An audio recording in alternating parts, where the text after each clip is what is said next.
I always thought my 18th birthday would be the beginning of something new, a doorway into freedom, maybe even respect. Instead, it became the night my world shattered. The cake was still glowing with candles, my friends laughing, my mom Laura smiling nervously across the table. For a split second, I let myself believe Richard, my stepdad, might finally acknowledge me as his daughter. But then he stood up, his chair scraping across the floor, and silence devoured the room. His eyes were cold, merciless, as he said the words that sliced straight into me. "You're not my real daughter, and starting tonight, you're out of this house." Gasps filled the air. Before I could even breathe, he hurled a plastic bag stuffed with my clothes at my feet. My mom trembled, but said nothing. So I picked it up, walked into the pouring rain, and that's when a black car pulled up beside me. The rain hadn't started yet when Richard threw the bag at my feet, but it felt like a storm had already broken inside me. My hands trembled as I picked it up, my cheeks burning under the weight of every stare in the room.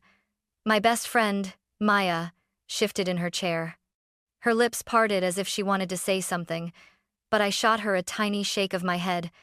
I couldn't bear for anyone to make this uglier than it already was. "Richard, please," my mom whispered, her voice cracking. "Not here, not like this." He snapped his head toward her, eyes like steel. "Laura, she's 18. She's no longer my responsibility. She's nothing to me, and the sooner she understands that, the better." I wanted to scream, to shout that I was something, that I mattered, but my throat closed tight, suffocating me. "Mom," I whispered, desperate, my voice nearly breaking. "Say something. Tell him I don't have to leave." Her hands clutched the edge of the table, knuckles white, but she didn't move. Richard's hand rested heavy on the back of her chair, a silent threat. And that silence, her silence, it hurt worse than his words. I looked around the room. My friends stared down at their plates, eyes wide, mouths pressed shut. No one wanted to be part of this war. No one wanted to defy the man towering over me. "You have 5 minutes," Richard said flatly. "Then I want you out of this house." I swallowed hard, my chest burning. Every part of me wanted to argue, to demand answers, to scream that he was cruel, heartless, inhuman. But I could see it in his face. He wanted this moment. He wanted to humiliate me, to strip me of dignity in front of everyone I loved. So I did the only thing I could. I bent down, grabbed the bag, and stood tall, even though my legs were shaking beneath me. My voice came out as a whisper, almost lost in the tension. "Fine. If you don't want me here, I'll go." Maya shot up from her chair. "Harper, wait." "No." I cut her off quickly. My eyes stung with tears I refused to let fall. "Don't. Please, just let me go." I turned toward the door. My mom let out a choked sob, but she still didn't stop me.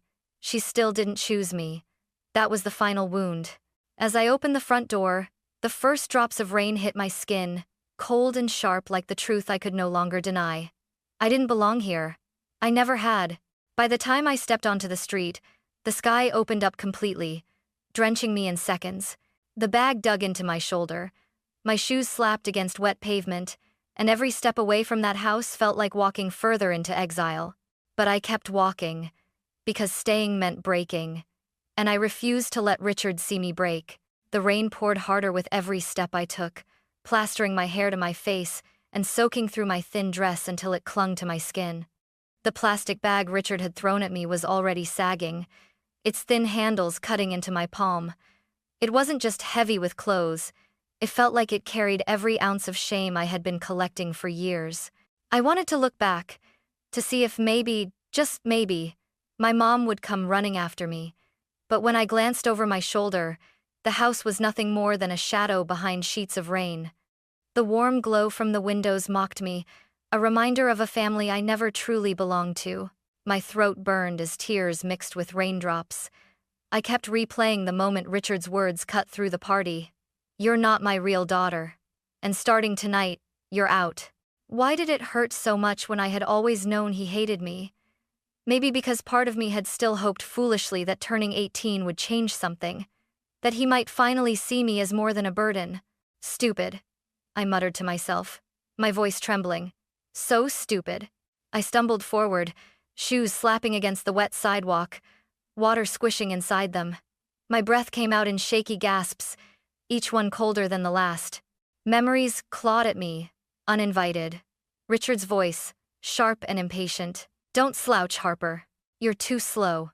Figure it out yourself. Howdy, stop wasting my time. Each word came back to me like shards of glass, slicing through the silence of the storm. But there had been moments of light, two tiny flickers I held onto when everything else was dark. Like when Uncle David came by with birthday cards and actually looked me in the eye when he said, "Happy birthday, kiddo. You matter, don't forget that." Or when Maya would sneak me out to the park just so I could breathe away from Richard's shadow. Those moments felt so small now compared to the mountain of rejection that pressed on my chest. A car roared by, spraying a wave of cold water across my legs. I stumbled, almost dropping the bag, and bit down hard on my lip to stop from crying out. My whole body ached, not just from the cold, but from the emptiness. The world around me blurred, streetlights bleeding into the storm like smudged paint. I wrapped my arms around myself and whispered into the rain, "Where do I go now?" No answer came. Only the pounding of the storm and the hollow echo of my own footsteps. Still, I kept walking. Because what else was there to do? Turning back meant humiliation. Turning back meant begging. And I swore I would never give Richard the satisfaction of seeing me crawl. So I pushed forward, step by step, even as my heart shattered with every drop of rain. The storm outside wasn't the only storm I carried.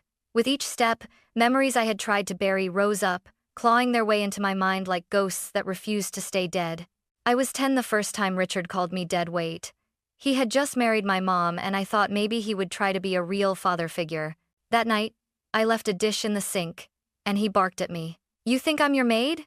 Clean it up. You're not my responsibility, Harper." I still remember how his words stung worse than the sting of hot dishwater on my small hands. I tried so hard to win him over. I'd bring him drawings from school, little stick figures of a family that included him. Once, I timidly placed one on the counter. He barely glanced at it. "Don't leave junk lying around." He crumpled it into a ball and tossed it aside. I was just a kid, but even then, I learned fast. Silence was safer. Being invisible was easier. Mom used to tell me, "Just let it go, Harper. Don't push him." Her voice would shake when she said it, like she was trying to convince herself as much as me. She wanted peace. I wanted love. And we both got nothing. I kicked at a puddle, sending ripples across the black water, my breath catching as another memory hit me harder this time. The night of my 15th birthday. No party, no cake. Mom was working late at the clinic, and Richard sat in his chair watching TV. I had whispered, "It's my birthday today." He didn't even look at me. He just grunted, "So? You want a medal?" I went to bed that night clutching a pillow, trying to believe that tomorrow might be different. But tomorrow never came. And yet, some part of me still hoped.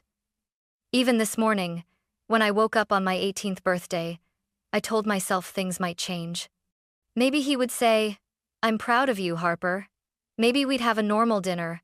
Maybe just one day where I didn't feel like a stranger in my own house. But tonight had crushed that last shred of hope. The rain blurred the world around me, but I could still see Richard's face in my mind twisted with contempt. His words like poison. "You're not my real daughter. And you're out." I bit my lip hard, tasting blood, trying to stop the sob that clawed up my throat. "Why wasn't I ever enough?" I whispered into the storm. The only answer was the thunder overhead, loud and merciless. Just like him. I hugged the bag closer to my chest, shaking from the cold and the memories. My whole life felt like it had been leading to this moment. Not the party, not the cake, but the walk in the rain. The walk away from everything I had ever known. The rain pounded against my skin, but it was nothing compared to the storm that had broken inside the house just moments earlier. I couldn't stop replaying it, the sound of Richard's chair scraping across the floor, the way his voice thundered like a verdict in a courtroom. 18 years, he had said, his arms crossed like a judge passing sentence. 18 years of pretending, and I'm done. I remember freezing, my fork clattering onto the plate. My friends stared at me, their laughter dying instantly, Maya's eyes widened in horror. What? What are you talking about? I had whispered, my voice shaking. Richard sneered, his lip curling. You heard me, Harper. You're not my real daughter. You never were. And tonight, you're leaving this house. My chest tightened so hard I could barely breathe. I looked at my mom, silently begging her to say something, to defend me. But Laura just sat there, pale and trembling, her hands clenched in her lap. Richard, please, she whispered, her voice breaking. Not here, not in front of everyone. In front of everyone is exactly the point, Richard barked, slamming his fist on the table. Plates rattled, glasses shook. She's old enough. The truth needs to be said. I've carried this burden long enough. I felt the blood drain from my face. Burden. That's what I was to him. Mom, I choked, my eyes filling with tears. Tell him he can't do this. Tell him I belong here. Her lips parted. But before she could speak, Richard's heavy hand clamped down on the back of her chair. His eyes sliced into hers like knives. Stay out of this, Laura. You've coddled her long enough. Tonight it ends. The silence was unbearable. My heart pounded in my ears, drowning out everything else. Then he bent down and grabbed a plastic grocery bag from the floor. My stomach dropped when I saw it bulging with my clothes, my life reduced to a handful of wrinkled fabric. He tossed it at my feet. The thud echoed like a gunshot. There, he said coldly. That's all you need. Take it and go. I stood frozen, my hands shaking. The humiliation burned hotter than any fire. My friends shifted uncomfortably. One of them let out a nervous laugh, but it died instantly when Richard didn't flinch. Richard, stop, Maya suddenly burst out, pushing her chair back. Her voice trembled but held fury. You can't just throw her out like garbage. Maya, don't, I snapped, my voice cracking. I couldn't let her fight this battle for me. My humiliation was mine alone. Richard smirked, his eyes narrowing on me. See? Even your friend knows you don't belong here. Do yourself a favor, Harper. Don't drag anyone else down with you. Something inside me snapped. For 18 years I had stayed quiet, swallowed his words, accepted his cruelty, but not tonight. My fists clenched, my voice shaking but loud enough for everyone to hear. You're right about one thing, Richard. I'm not your daughter. And thank God for that. Because if being your daughter means growing up to be as bitter and heartless as you, then I'd rather be nothing to you. Gasps rippled around the table. My mom's hand flew to her mouth. Maya's eyes welled with tears. Richard's face twisted with rage, but I didn't give him the satisfaction of another word. I bent down, grabbed the bag, and turned toward the door. My mom's voice broke through the silence. Harper, just my name. Weak, empty. I stopped, my hand on the doorknob, waiting, hoping for her to say more. To say, don't go. You belong here. I'll fight for you. But nothing came, only silence. I opened the door, and the storm swallowed me whole. The rain drenched me instantly, cold and merciless, but at least it was honest. It didn't pretend to love me while pushing me away. Each step I took was heavy, but it was mine. For the first time, leaving felt like the only choice I had left. The storm had swallowed me whole. Rain pelted down so hard it stung my skin, soaking through the thin fabric of my dress until I was shivering. My sneakers slapped against the sidewalk, squelching with every step, but I didn't stop. I couldn't. If I stopped, the truth of what just happened would crush me completely. I clutched the sagging plastic bag against my chest like a lifeline, though it felt more like a cruel joke, a reminder that in Richard's eyes, everything I owned could fit into a single grocery bag. My thoughts spun. Where will I go? What will I eat? Will Mom come after me? But deep down I already knew the answer. She had chosen silence. Silence was louder than any words she could have spoken. A low hum broke through the roar of the rain. At first, I thought it was thunder, but then headlights cut through the darkness, glowing too bright, too deliberate. My shoulders tensed. A sleek black car slowed to a crawl beside me, its tires hissing against the wet pavement. I froze. My grip on the bag tightened until the plastic bit into my palm. The tinted window rolled down with a smooth mechanical hum, and a man leaned out. His face was shadowed, his jawline sharp, his dark hair plastered by rain.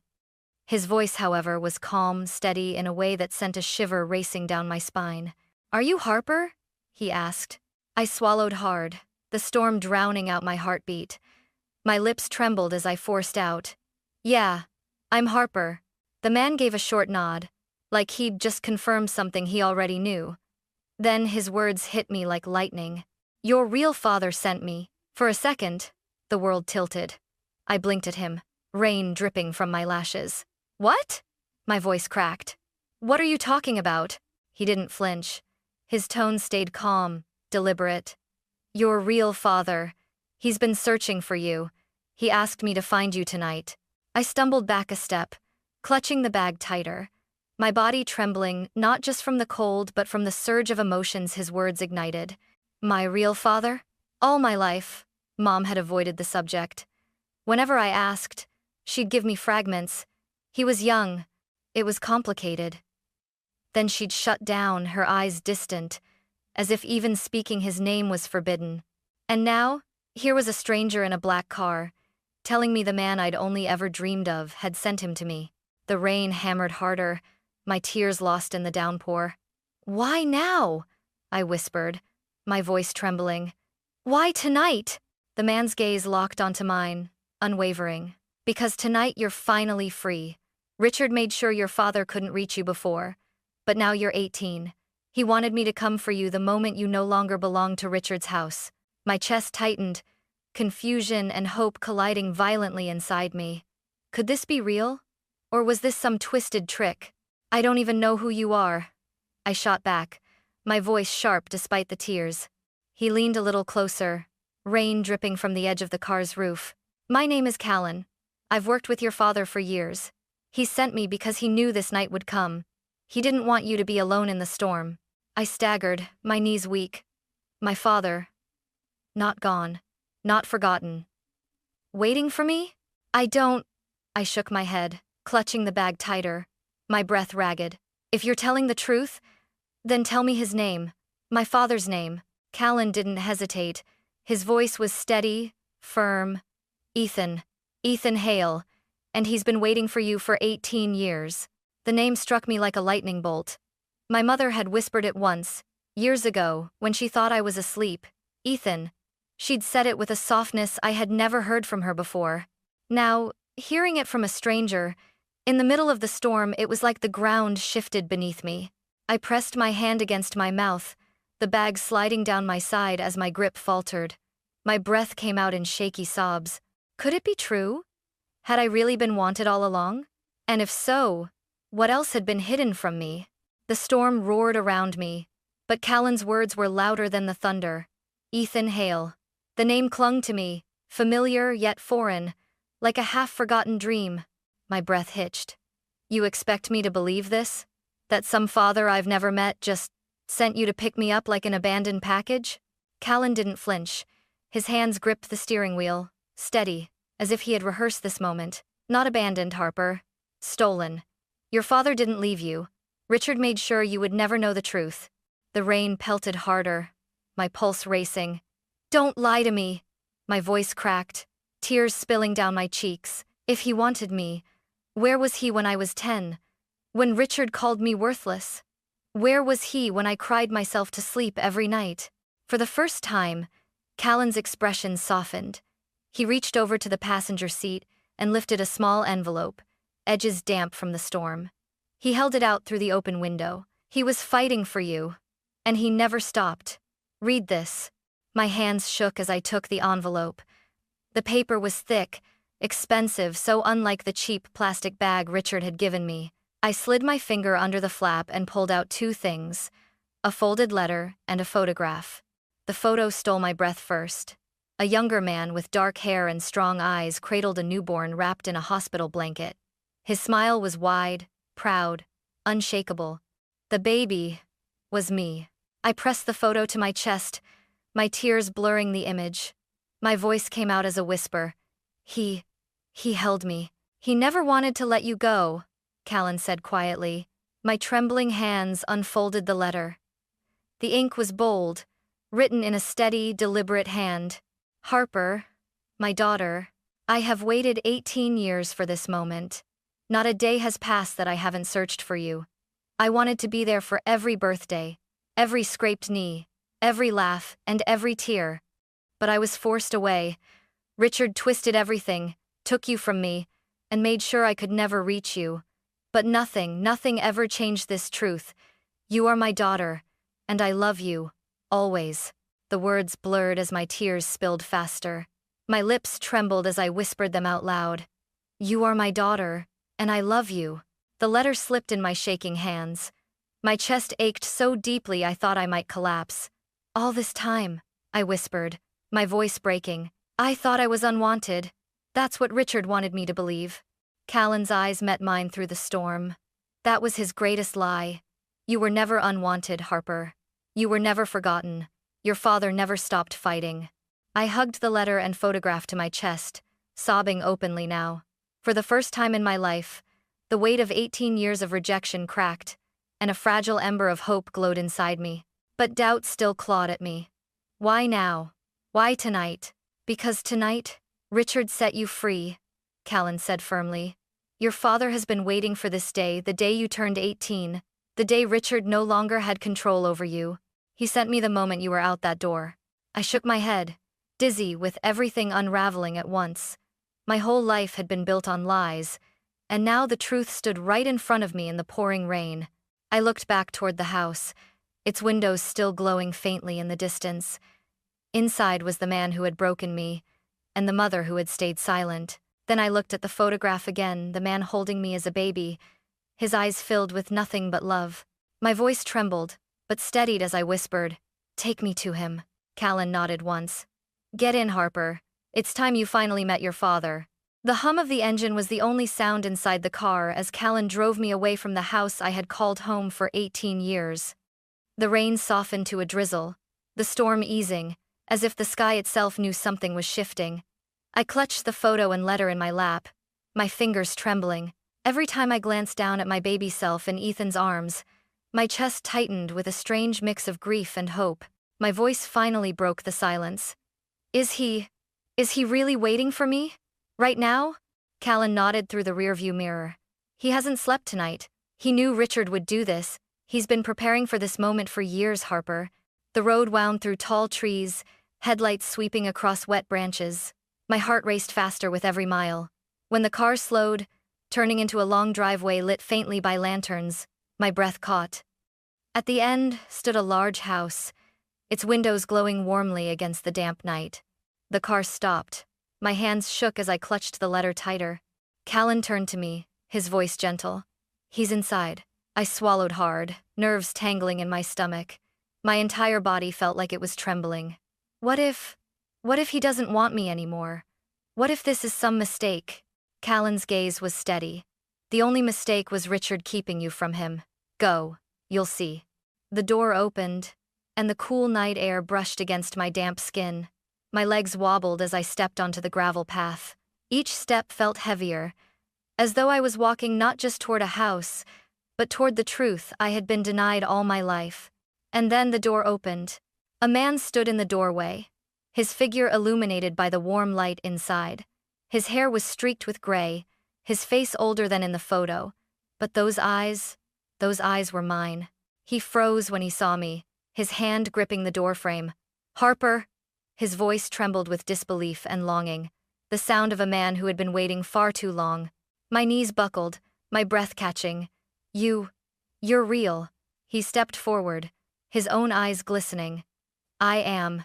And I've been waiting for you every single day of your life." The dam inside me shattered. I dropped the plastic bag of clothes onto the ground and stumbled forward. Before I could collapse, his arms wrapped around me, strong and steady, pulling me against his chest. I broke. Years of silence, rejection, and loneliness poured out of me in sobs that shook my entire body. He held me tighter, as if afraid I might disappear if he let go. "You were never unwanted," Ethan whispered into my hair. His voice was raw, full of tears. "You were stolen from me. But you are mine, Harper, and I am yours, always." I clung to him, my fists gripping his shirt as if letting go would mean losing him again. All this time, I thought I was nothing. I thought nobody wanted me. He pulled back just enough to cup my face in his hands, his thumbs brushing away the tears. His eyes locked onto mine, fierce and unshakable. You are everything to me. Not a day passed that I didn't fight for you, and now, finally, you're here. The words filled the empty spaces in me I had carried for years. For the first time in my life, I felt what it meant to belong, not because someone tolerated me, but because someone claimed me without hesitation. Behind us, Callan quietly closed the car door, giving us space. Ethan drew me inside, guiding me toward the warm light of the house. The smell of wood smoke and fresh bread wrapped around me like a blanket. We sat at the kitchen table, the photograph and letter still clutched in my hand. Ethan never stopped looking at me, his gaze drinking in every detail as though he was making up for 18 lost years. I tried to come for you, he said, voice breaking, but Richard twisted the truth. He lied to your mother. He made me out to be the villain. By the time I could fight back, too much damage was done. They kept you from me. My heart ached, torn between anger at Richard, grief at my mother's silence, and relief at the man in front of me. So all those nights, when I thought I was alone, my voice cracked. You still wanted me? He reached across the table and took my hand firmly. Every single night. Every single day. You were never alone, Harper. I carried you here. He pressed his hand to his chest. Every second, tears blurred my vision again. But this time they weren't just from pain. They were from healing. For the first time, I wasn't Harper the unwanted. I was Harper, daughter of Ethan Hale, and I was finally home. The days that followed blurred together like a dream I was terrified to wake from. For the first time in 18 years, I wasn't walking on eggshells. I didn't have to flinch at the sound of footsteps in the hallway. I didn't have to hold my breath when I spoke, praying not to anger someone who never wanted me in the first place. At Ethan's house, silence wasn't heavy, it was peaceful. The warmth of the fireplace, the smell of coffee in the morning, the simple act of him asking, "Did you sleep well?" All of it felt foreign, almost surreal. I would catch him watching me sometimes, as though memorizing me, and instead of shame, I felt safe. One evening, he pulled out a wooden box from a shelf and placed it in front of me. "These were meant for you," he said softly. Inside were birthday cards, 18 of them. Each sealed, each marked with the year I had been alive. My fingers trembled as I picked one up. On the front of the first card, in bold handwriting, it read, "Happy first birthday, Harper." I opened it and my breath hitched. Inside, the words spilled out like a bomb. "I love you. Even if I can't be there, I'm with you." Every card carried the same message in different words. Love, longing, a promise. Tears streamed down my face as I whispered, "You wrote me every year." Ethan's eyes glistened. "Every year, without fail. Even if you never saw them, I needed you to know that somewhere, someday, you would." I pressed the cards to my chest, sobbing quietly. It was proof, physical proof, that I had never been forgotten. But with that, healing came anger too. Anger at Richard for robbing me of this love. Anger at my mother, for her silence. One night by the fire, I finally asked, "Do you think Mom loved me? Because she never fought for me." Ethan's face was pained. He stared into the flames before answering. "She did love you, Harper, but she was trapped. Richard made her afraid. She chose silence, thinking it would protect you both.